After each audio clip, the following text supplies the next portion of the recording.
Saya tidak peduli bagaimana kamu bermain, tapi saya tidak mengizinkan anggota keluarga Aresta untuk berpartisipasi. Saya suka Amelia. Pernyataan ini juga dibuat untuknya.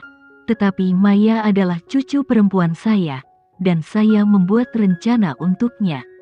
Ketika dia membaik, saya akan mengirimnya untuk belajar di luar negeri.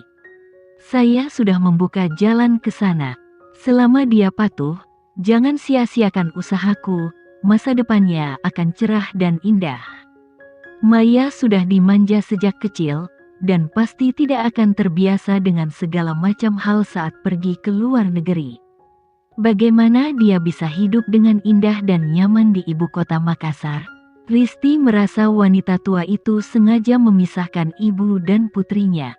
Dia telah menjadi janda selama bertahun-tahun, hanya Maya yang ada di sekitarnya, dan wanita tua itu sangat kejam. Jika wanita tua itu benar-benar membuka jalan bagi masa depan Maya, mengapa tidak di ibu kota Makassar?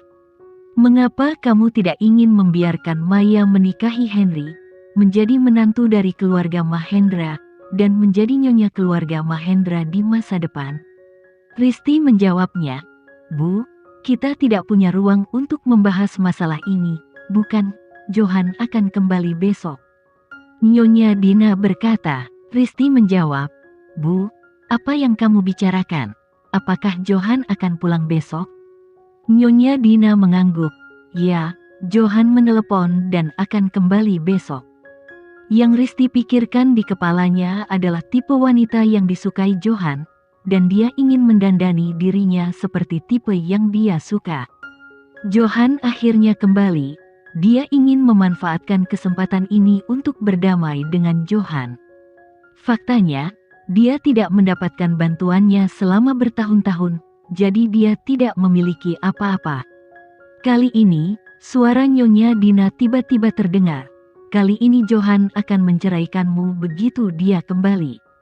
Kamu telah menyeretnya selama bertahun-tahun, jadi itu harus dipatahkan." "Bu, saya tidak ingin bercerai." Nyonya Dina berkata, "Risti, jangan memaksa lagi. Cerai pernikahanmu dengan benar. Bagaimanapun, kamu melahirkan Maya ke keluarga kami. Dalam hal ekonomi, keluarga Aresta kami tidak akan memperlakukanmu dengan buruk, jangan membuat masalah." Risti terdiam di tempat dengan tangan dan kaki dingin. Dia benar-benar tidak mau bercerai. Risti mengarahkan pandangan pahitnya pada Nyonya Dina, dan keengganan dan rasa malu yang tidak dikenali selama bertahun-tahun memenuhi hatinya, dan dia hampir gila. Akan sangat bagus jika wanita tua ini meninggal. Pada saat ini, ketukan di pintu terdengar, dan pelayan masuk dan membawa semangkuk sup. "Nyonya tua, saatnya makan sup." Risti melihat ke arah mangkuk sup dan memiliki ide ekstrim, yang tumbuh dengan liar di dalam hatinya. Risti melangkah maju dan mengambil semangkuk sup. "Aku akan mengambilnya, kamu bisa turun." "Iya," pembantu itu menjawabnya. Risti membawa sup itu ke depan. Dia menyembunyikan semua emosinya di dalam hatinya dan berpura-pura menjadi menyedihkan dan patuh. "Bu, aku telah mendengarkanmu. Saya sudah lelah selama bertahun-tahun. Setelah makan semangkuk sup ini, kita tidak akan menjadi satu keluarga lagi." Nyonya Dina melihat penampilan Risti yang rendah. Dia mengambil semangkuk sup, dan kemudian memakan sarang burung. "Aku sudah selesai. Kamu bisa pergi." "Bu, kalau begitu aku pergi." Risti melihat ke mangkuk kosong lalu pergi. Begitu dia berjalan ke pintu, ada suara di belakangnya. Risti segera menoleh, dan melihat wanita tua itu terbaring pucat di karpet menurut hatinya sendiri, tidak sadarkan diri. Risti menunjukkan senyum yang keras kepala dan sukses, lalu berteriak dengan panik, "Tolong, Nyonya Dina pingsan." Nyonya Dina dilarikan ke rumah sakit, didiagnosis menderita infak miokard, dan masuk ke unit perawatan intensif, tetapi tidak pernah sembuh. Berita bahwa Nyonya Dina tidak sadarkan diri dengan cepat menyebar dan wartawan media lainnya bergegas membawa kamera. Kali ini Risti menerima wawancara kecil. Dia menangis dan berkata dengan sangat sedih, "Tubuh wanita tua saya selalu sangat kuat. Belakangan ini, terlalu banyak hal yang terjadi pada Maya. Kami takut Nyonya Dina sudah terlalu tua dan tidak tahan. Jadi kami belum berani memberitahu Nyonya tua itu. Tapi hari ini saya tidak tahu dari mana berita itu bocor. Nyonya Dina itu mendengar bahwa Maya melukai pergelangan tangannya dan dilarikan ke rumah sakit. Dia sangat cemas sehingga dia tidak sadarkan diri saat itu juga.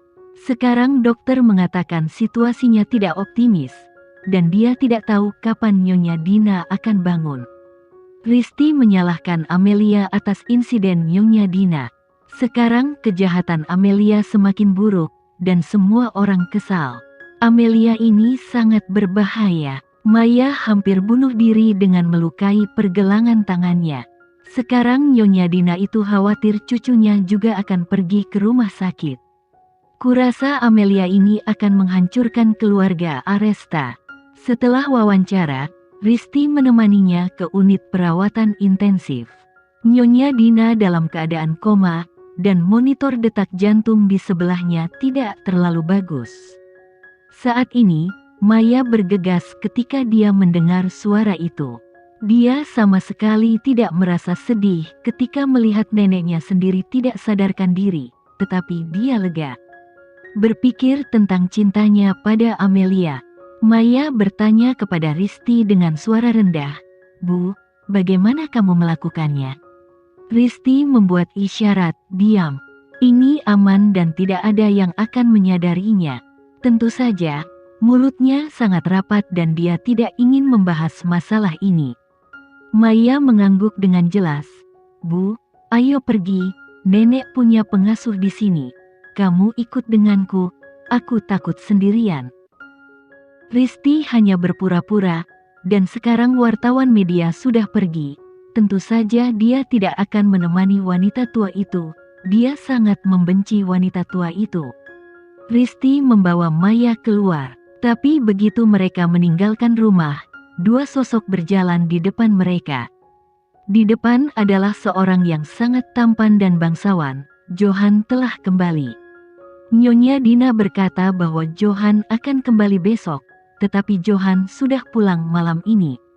Johan mengenakan jas hitam, rompi dan dasi bisnis, seolah-olah dia baru saja turun dari pertemuan bisnis puncak.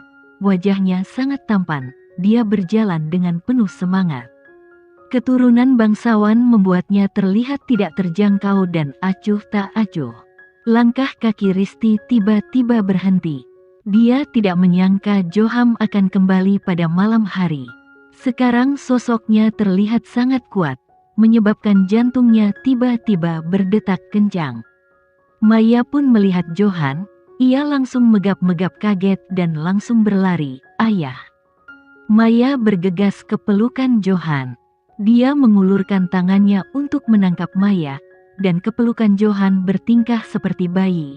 "Ayah, akhirnya kamu kembali. Aku sangat merindukanmu." Johan mengulurkan tangan dan menyentuh kepala kecil Maya. Bagaimanapun, dia adalah putrinya sendiri, dan seperti wanita tua itu, dia mencintai Maya. Melihat adegan ini, Risti terharu. Betapa dia sangat berharap keluarga mereka yang terdiri dari 3 orang bisa hidup bahagia bersama. Sekarang penghalang wanita tua itu telah disingkirkan. Dia selangkah lebih dekat ke tujuannya. Risti melangkah maju, dan seorang wanita kuat di tempat kerja dengan cepat menjadi lembut. Dia memandang Johan dengan kekaguman. "Johan, kamu sudah kembali. Kenapa kamu tidak memintaku dan Maya untuk menjemputmu dari pesawat?"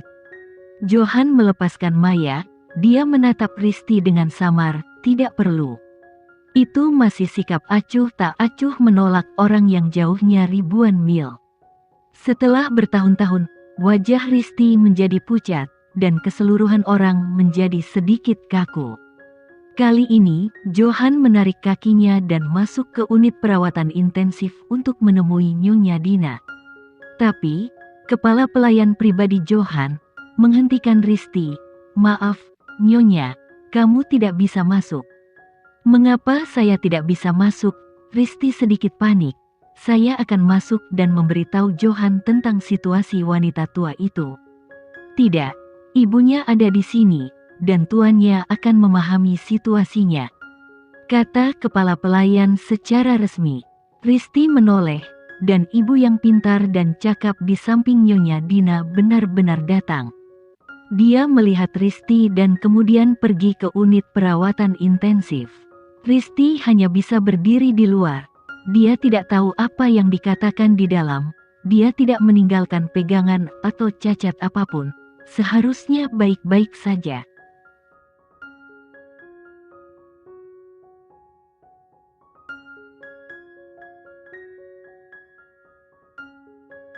Sekian dulu ya video kali ini. Kita lanjutkan lagi videonya di lain waktu. Oh iya, bagaimana menurut kalian? Semoga bisa sedikit menghibur kalian semua.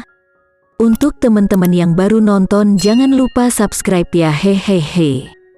Dan kalau teman-teman ada yang ingin gabung langganan, bisa langsung gabung saja untuk dapat fitur yang menarik dan sedikit membantu Mimin. Terima kasih banyak sudah menonton, sampai jumpa lagi, bye.